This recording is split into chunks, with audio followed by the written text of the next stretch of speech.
Hello and welcome back. This is day 3, which is 15th of May 2017, and we are going from Springfield, Illinois to Cuba, Missouri. We are continuing on our westward journey from Chicago to California on historic Route 66. The Mansion View Inn had turned out to be a decent functional motel with lots and lots of parking. The bed was comfortable and the coffee machine worked. It even used to brew tea. It even had water and ice dispenser on our floor and a lift. And though the train line was quite nearby, that didn't disturb us at night. Breakfast was included and we ate from the ample provisions that provided. After checking Gas Buddy, we went out to fill premium gas. In the US, petrol is called gasoline or gas, and premium gas is 90 octane or better. A tip: the Gas Buddy app is really helpful in finding a pump that's nearby and cheaper.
We plan to stop by at these Route 66 attractions today: the Ariston Cafe, Soulsby's Shell Station, Henry's Rabbit Ranch, Weezy's, the Chain of Rocks Bridge, the Gateway Arch, Ted Drew's, the Wagon Wheel Motel where we'd stay at night, and Missouri Hick.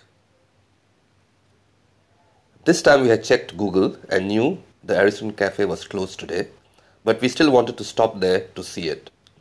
Reaching Litchfield, we found it had closed for Mother's Day for 3 days. Tip: we had become comfortable using Google's map with the Avoid Highways option selected. And we soon learned that Google was even taking care to avoid private roads, dead ends and road closures, even though sometimes it seemed to take us off Route 66. The Soulsby service station in Mount Olive has been restored to its original, the house and canopy form. It was designed by Mr. Soulsby himself, long before when the gas companies realized that they needed architects to design pumps which blended in with the neighborhoods.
Henry's Rabbit Ranch is a restored gas station, and this is where you get to see Route 66 stuff along with his rabbits.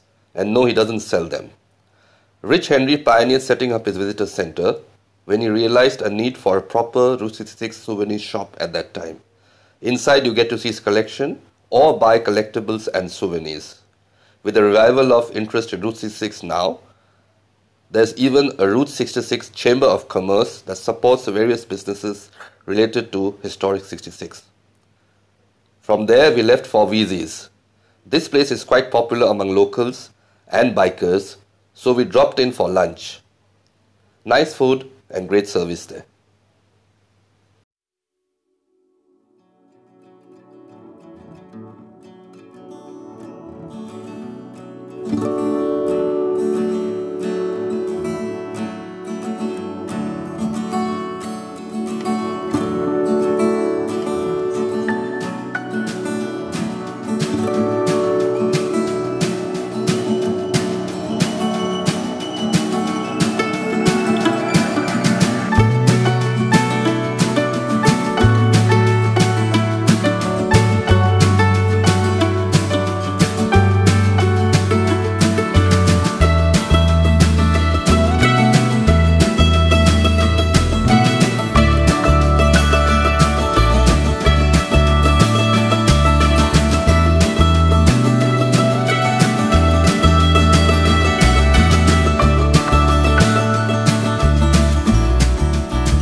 After lunch, we headed for Choto Island to see the Chain of Rocks Bridge.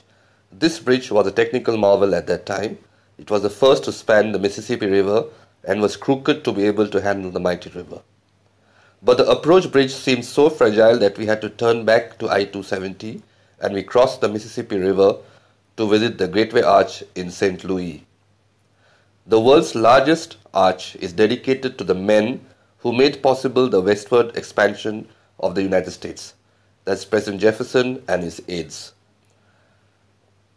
We will discuss this topic later when we are going to visit Oklahoma.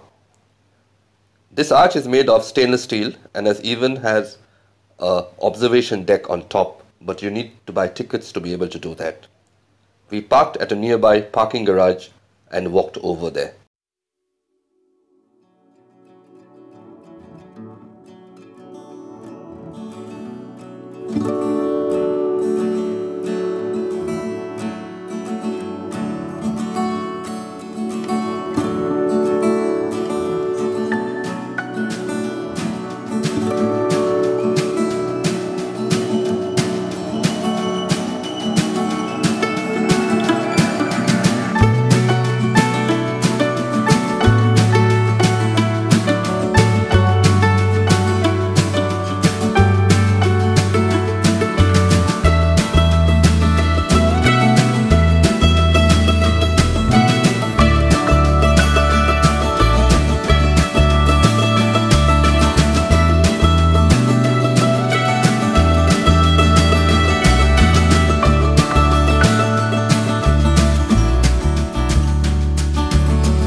and then we headed to Ted Drew's Frozen Custard in Chippewa. His concrete is not supposed to fall, even when it's inverted upside down. It was crowded being the school holidays, but there's adequate parking there and the benches to sit there and to enjoy the cool ice cream like custard. It's nice. This was the first time tasting frozen custard, but I still prefer ice cream.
After cooling off, we headed for Cuba. This was our gateway to the magnificent Ozarks region. The miles of roads over hills possibly makes this the most memorable roads to travel. We reached Cuba in the early evening and checked into the Wagon Wheel Motel. Tip: set an alarm for 11 a.m. and call your motels one day in advance to confirm your reservation. You will have peace of mind knowing that they are ready to receive you.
After fresh up, we walked over next door to Missouri Hick Barbecue for dinner. This place is charming. It was nice waiting for our table since that gave us some time to enjoy its interiors. Decent food and the girls serving there were so friendly.